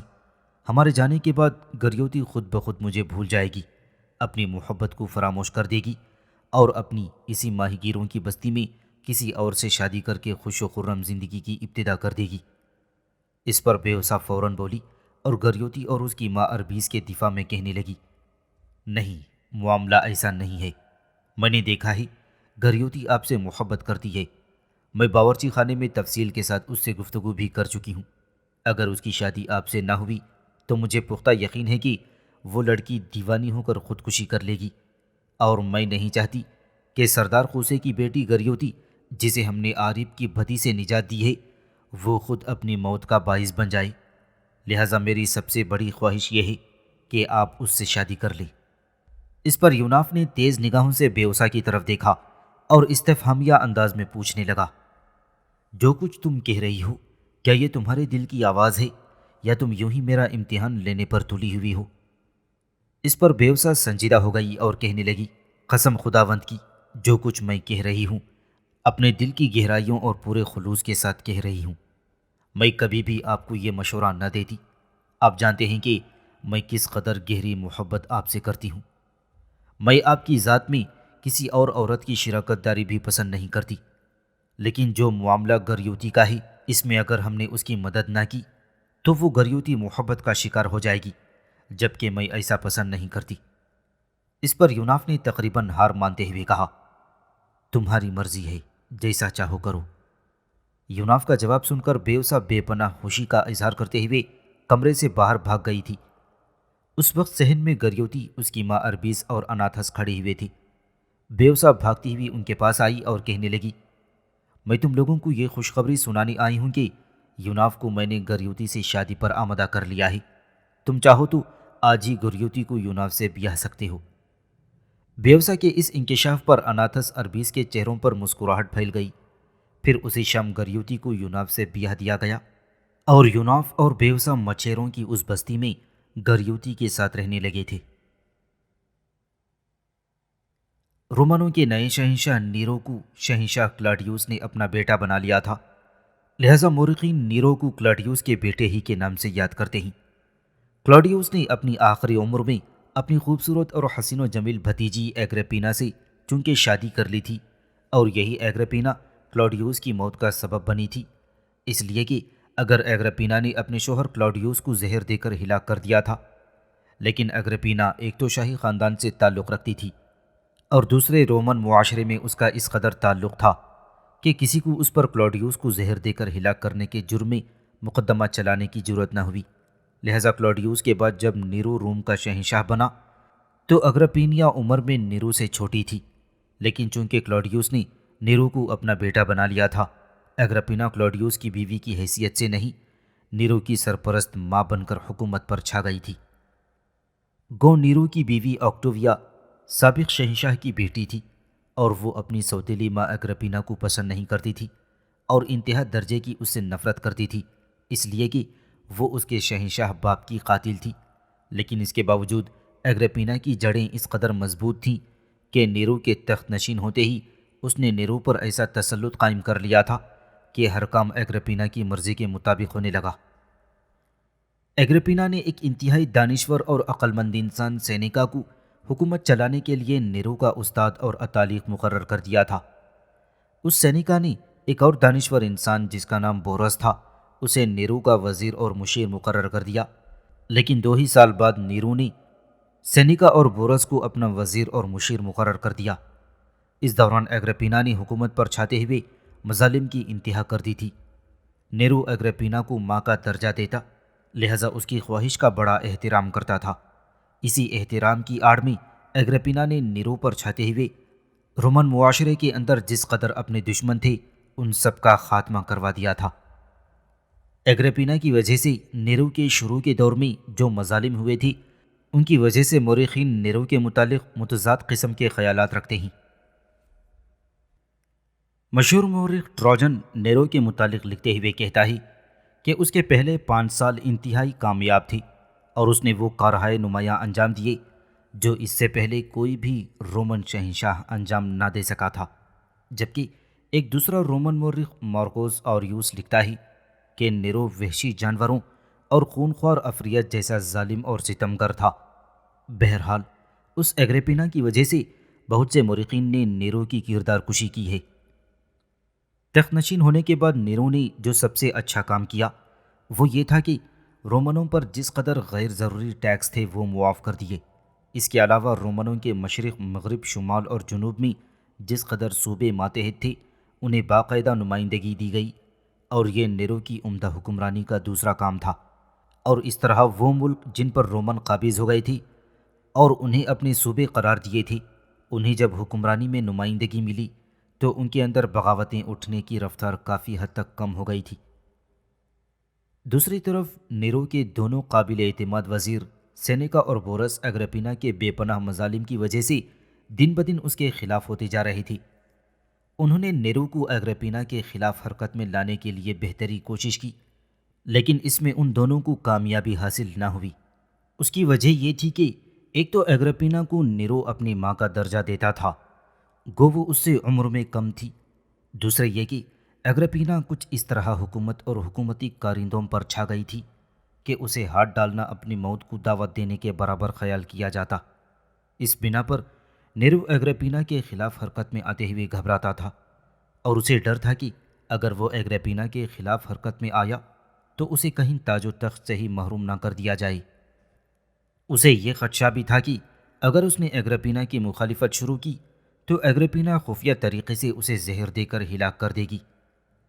اس بنا پر دونوں وزیر نیرو کو اگرپینا کے خلاف کرنے میں ناکام رہے تھے، لیکن سنیاک اور بورس بھی اپنی ہار تسلیم کرنے والے نہ تھے۔ یہ دونوں انتہائی عقل مند، دانشور اور نرم مزاج تھے اور اگرپینا کے مظالم کو انتہائی نفرت کی نگاہ سے دیکھتے تھے۔ حالانکہ سینیکا کو اگرپینا نے ہی نیرو سے متعارف کروایا تھا اور حکومت چلانے میں اگرپینا نے سینیکا کو نیرو کا استاد مقرر کر دیا تھا۔ اس کے باوجود سینیکا اگرپینا کو اس کے مظالم کی وجہ سے بری طرح ناپسند کرنے لگا تھا۔ سینیکا اور بورس کی انتھک کوششوں کے بعد بھی جب نیرو حرکت میں نہ آیا تو سینیکا اور بورس نے صلاح مشورہ کرنے کے بعد ایک بہترین چال چلی تو انہوں نے ایک انتہائی خوبصورت، حسین و جمیل لڑکی کا انتخاب کیا۔ اس لڑکی کا نام پوپائی تھا اور اس کا تعلق بھی شاہی خاندان سے تھا۔ اس لڑکی کو سینیکا اور بورس نے نیرو سے متعارف کروا دیا۔ پوپائی نام کی یہ لڑکی اکثر نیرو کے پاس اٹھنے بیٹھنے لگی اور سینیکا اور بورس کے اشاروں پر کام کرنے لگی۔ سینیکا اور بورس نے پوپائی کو سمجھا دیا کہ اس نے ہر حال میں نیرو کو اگریپینا کے خلاف کرنا ہے اور کسی نہ کسی طرح اگریپینا سے نیرو کی گلو خلاصی کرانی ہے، بلکہ اگریپینا کا خاتمہ کرانا ہے۔ یہ پوپائی نام کی لڑکی جہاں بے حد حسین و جمیل تھی، وہاں بڑی عقل مند اور تیز و ترار بھی تھی۔ آہستہ آہستہ یہ اپنا کام کرتی رہی، اپنے ناز نخرے، اپنے حسن و جمال سے یہ نیرو پر چھاتی رہی، یہاں تک کہ وہ وقت بھی آیا کہ نیرو اس پوپائی کو دیوانگی کی حد تک پسند کرنے لگا۔ پوپائی نے جب اندازہ لگایا کہ نیرو اس سے بے پناہ محبت کرتا ہے تو اس نے اگریپینا کے خلاف حرکت میں آنے کا فیصلہ کر لیا۔ پوپائی نے خفیہ گفتگو کے دوران نیرو کو اس بات پر آمادہ کر لیا کہ ایک انتہائی خوبصورت جہاز تیار کیا جائے اور یہ مشہور کر دیا جائے کہ یہ جہاز اگریپینا کے لیے تیار کیا جا رہا ہے تاکہ وہ مختلف ملکوں کی سیاحی کر سکے۔ اگریپینا کو جب یہ علم ہوا کہ نیرو اس کے لیے ایک شاہی طرز کا جہاز تیار کروا رہا ہے اور وہ رومنوں کے ماتحت ملکوں کی سیر و تفریح کر سکے تو وہ بہت خوش ہوئی۔ آخر یہ جہاز تیار ہو گیا اور پوپائی نے نیرو کے ذہن میں یہ بات بٹھا دی کہ اس جہاز میں جب اگریپینا سوار ہو جائے تو گہرے سمندر میں لے جا کر ڈبو دیا جائے، اس طرح سے اگریپینا کی جان چھوٹ جائے گی۔ نیرو اس بات پر آمادہ ہو گیا۔ جب جہاز تیار ہو گیا تو ضرورت کی ہر شے جہاز میں رکھ دی گئی۔ اگریپینا اس میں سوار ہوئی اور اس جہاز کو گہرے سمندر میں لے جا کر ڈبو دیا گیا۔ یوں رومنوں کی اگریپینا کے مظالم سے جان چھوٹ گئی اور اس کے ساتھ ہی ساتھ رومنوں کے شہنشاہ نیرو نے اپنی زندگی کا ایک بدترین کام بھی کیا، وہ یہ کہ اس نے اپنی بیوی آکٹوویا کو طلاق دے دی جو سابق شہنشاہ کلاڈیوس کی بیٹی تھی۔ آکٹوویا نیرو کے لیے ایک انتہائی ہمدرد اور مخلص بیوی تھی، لیکن نیرو چونکہ دیوانگی کی حد تک پوپائی سے محبت کرنے لگا تھا، اس کے علاوہ پوپائی نے ہی نیرو کو اگریپینا سے نجات دی تھی، لہٰذا نیرو نے آکٹوویا کو طلاق دے دیا اور پوپائی سے شادی کر لی، حالانکہ رومن چاہتے تھی کہ آکٹوویا ہی ان کی ملکہ رہے۔ بہرحال نیرو نے آکٹوویا کو طلاق دے کر پوپائی سے شادی کر لی۔ ان سارے کاموں سے فارغ ہونے کے بعد نیرو نے مشرق کی طرف دھیان دیا۔ مشرق میں سابق رومن شہنشاہ کلاڈیوس کے دور حکومت میں اشکانیوں کے بادشاہ بلاش اول نے آرمینیا پر قبضہ کرنے کے بعد وہاں اپنے بھائی تیرداد کو حکمران مقرر کر دیا تھا۔ رومن شہنشاہ نیرو بلاش اول کے مقابلے میں آرمینیا میں رومنوں کی ساکھ کو بحال کرنا چاہتا تھا، چنانچہ اس نے آرمینیا کی مہم کے لیے اپنے ایک نامور جرری اور دلیر ترین جرنیل کا انتخاب کیا اور اس کا نام کاربولو تھا۔ نیرو نے جرنیل کاربولو کو آرمینیا کی مہم پر مقرر کر دیا اور شام کے رومن حکمران کو حکم جاری کر دیا کہ وہ آرمینیا کی مہم کے سلسلے میں کاربولو کے احکامات ہی کی پابندی کرے۔ نیرو نے جرنیل کاربولو کو آرمینیا کی مہم پر مقرر کر دیا اور شام کے رومن حکمران امیدلس کو حکم جاری کیا کہ وہ آرمینیا کی مہم کے سلسلے میں کاربولو کے احکامات ہی کی پابندی کرے۔ نیرو کا حکم ملتے ہی کاربولو اپنے لشکر کے ساتھ آرمینیا کی طرف روانہ ہوا۔ اب ایران اور رومنوں کے درمیان تصادم ناگزیر نظر آتا تھا کہ نیرو کے مشیروں نے جنگ سے بچنے کا مشورہ دیا۔ کاربولو اور شام کے رومن حکمران امیدلس نے بھی یہی رائے دی تھی کہ پہلے اشکانیوں کے ساتھ مذاکرات ہونی چاہیے تاکہ آرمینیا کا مسئلہ صلح اور صفائی سے حل ہو جائے۔ چنانچہ نیرو نے اپنے سفیر اشکانی بادشاہ بلاش اول کے دربار میں بھیجے اور مصالحت کی پیشکش کی۔ شرائط صلح یہ تھی کہ رومن آرمینیا میں اپنا اثر قائم رکھنے کا تقاضا نہیں کریں گے۔ اشکانیوں کا بادشاہ بلاش اول آرمینیا سے اپنی فوج واپس بلا لے گا اور آرمینیا کی حکومت جوں کی توں تیرداد ہی کے پاس رہے گی، اور ان شرائط کو پورا کرنے کے لیے بلاش اول بطور یرغمال اپنے کسی عزیز کو رومن دربار بھیجنے کی شرط یقیناً اشکانی شہنشاہ بلاش اول کے لیے ناقابل قبول تھی۔ لیکن بلاش کی بدقسمتی، جن دنوں یہ مذاکرات ہو رہی تھی انہی دنوں اس کے بیٹے واردان نے اس کے خلاف جگہ جگہ بغاوت کھڑی کر کے شورش برپا کر دی، لہٰذا بیٹے کی بغاوتوں کو فروغ کرنے کے لیے بلاش اول کو رومنوں کی یہ شرط قبول کرنا پڑی۔ چنانچہ وقتی طور پر اشکانیوں اور رومنوں کے درمیان مصالحت ہو گئی تھی۔ رومنوں سے مصالحت کرنے کے بعد بلاش اول اپنے بیٹے کے خلاف حرکت میں آیا۔ 3 سال لگاتار باپ بیٹے کے درمیان جنگیں ہوتی رہیں۔ آخر وہ اپنے بیٹے کی بغاوت کو ختم کرنے میں کامیاب ہو گیا اور ان جنگوں میں بلاش اول کا بیٹا واردان اس کے ہاتھوں مارا گیا۔ اب بیٹے کی بغاوت فروغ کرنے کے بعد اشکانیوں کے شہنشاہ بلاش اول نے آرمینیا کا مسئلہ پھر اٹھایا اور تقاضا کیا کہ آرمینیا کو اشکانیوں کی ایک ریاست تسلیم کی جائے۔ رومنوں نے اس شرط کو ماننے سے انکار کر دیا، چنانچہ جنگ ٹھن گئی۔ رومنوں کے شہنشاہ نیرو نے اپنے قابل اعتماد جرنیل کوربولو کو حکم دیا کہ وہ آرمینیا پر حملہ آور ہو کر مکمل طور پر آرمینیا پر قبضہ کر لے۔ یہ حکم ملتے ہی کوربولو، جو ابھی تک ایشیا میں ہی قیام کیے ہوئے تھا، آرمینیا پر ٹوٹ پڑا۔ بلاش اول چاہتا تھا کہ کوربولو سے مقابلہ کر کے اسے آرمینیا سے نکال باہر کرے کہ بلاش اول کی بدقسمتی کہ اس کی سلطنت کے اندر حالات پھر خراب ہو گئے، اس لیے کہ گرگان کے حکمران نے انہی دنوں بلاش اول کے خلاف بغاوت کر دی تھی۔ لہٰذا بلاش اول اپنے لشکر کے ساتھ گرگان کی اس بغاوت کو ختم کرنے میں مصروف ہو گیا، اور اس کی اس مصروفیت سے فائدہ اٹھاتے ہوئے رومن جرنیل کوربولو آرمینیا پر حملہ آور ہو گیا۔ اب پہلے وہ آرمینیا کے دارالحکومت ارتاکساتا پر قابض ہو گیا، اس کے بعد آہستہ آہستہ بلاش اول کی غیر حاضری سے فائدہ اٹھاتے ہوئے اس نے سارے آرمینیا پر قبضہ کر لیا۔ بلاش اول کا بھائی تیرداد، جو آرمینیا کا حکمران تھا، وہ اپنی جان بچا کر بھاگ گیا۔ اس کی غیر موجودگی میں کوربولو نے آرمینیا کے قدیم شاہی خاندان کے ایک شہزادے ٹگرنس کو آرمینیا کا بادشاہ بنا دیا تھا۔ گرگان کی بغاوت کو ختم کرنے کے بعد بلاش اول پھر آرمینیا کی طرف متوجہ ہوا۔ وہ اپنا لشکر لے کر ارتاکساتا تک پہنچ گیا تھا۔ رومنوں نے بھی اندازہ لگا لیا کہ بلاش اول اپنی اندرونی مخالفت کو ختم کر چکا ہے، لہٰذا وہ ان کے ساتھ جنگ ضرور کرے گا۔ لہٰذا انہوں نے بلاش اول کو مذاکرات کی پیشکش کی، جسے بلاش نے قبول کر لیا، اور مذاکرات میں یہ تجویز پیش ہوئی کہ دونوں حکومتیں اپنی فوج آرمینیا سے نکال لیں۔ دونوں اس تجویز پر رضامند تھے، لیکن کسی فیصلے پر پہنچے بغیر گفت و شنید ختم ہو گئی۔ اسی اثنا میں نیرو کا ایک قاصد ایشیا میں کوربولو کے پاس آیا۔ کوربولو کو نیرو کا یہ پیغام پہنچا کہ اشکانیوں کے خلاف جنگ کی جائے اور آرمینیا رومن سلطنت کا ایک حصہ مقرر کر دیا جائے۔ کوربولو اپنے لشکر کے ساتھ دریائے فرات کو عبور کر کے بائیں کنارے جا پڑاؤ کر لیا تھا، اور شام کا حکمران امیدلس بھی اس سلسلے میں کوربولو کی پوری مدد کر رہا تھا۔ اس کے علاوہ آرمینیا کا نیا حکمران ٹیگرنس بھی بلاش اول کے ساتھ جنگ کرنے کے لیے تیاریاں مکمل کر چکا تھا۔ دوسری طرف بلاش اول بھی بڑا تیز اور جواں مرد تھا۔ اس نے جب دیکھا کہ ابھی کوربولو آرمینیا سے دور ہے تو بڑی برق رفتاری سے وہ آرمینیا کی طرف بڑھا۔ ٹیگرنس بڑی سست رفتاری سے بلاش اول کا مقابلہ کرنے کے لیے پیش قدمی کر رہا تھا، اس لیے کہ اسے کوربولو کی طرف سے کمک کا انتظار تھا۔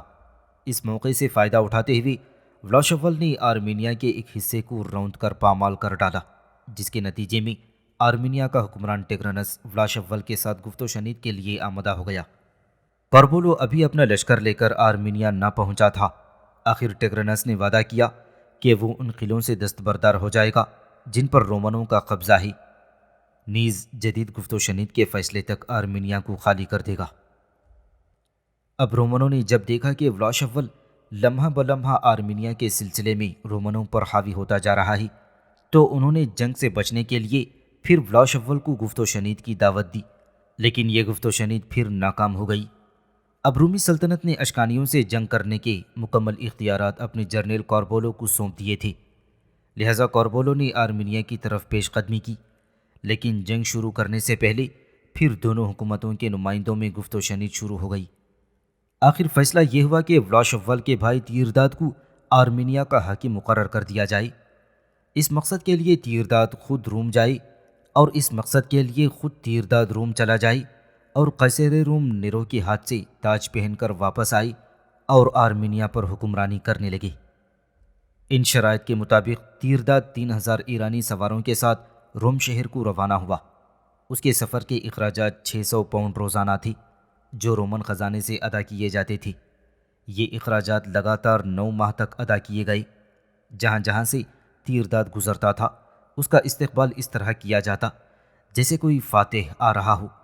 ہر شہر میں دروازے آراستہ کیے جاتے، اور اہل شہر خوشی کے شادیانے بجاتے ہوئے تیرداد کے استقبال کو آتے تھے۔ آخر بڑی شان و شوکت سے روم شہر میں رومن شہنشاہ نیرو کے ہاتھوں تیرداد کی آرمینیا کے حکمران کی حیثیت سے رسم تاج پوشی ادا کی گئی۔ اس کے بعد کچھ دن روم میں قیام کرنے کے بعد تیرداد واپس آرمینیا چلا گیا اور ایرانی طریقے کے مطابق آرمینیا کی تنظیم کرنے لگا۔ یوں دونوں ملکوں کے مابین ایک مرتبہ پھر خوشگوار تعلقات کی بنیاد پڑی جو چند سال تک قائم رہ سکی۔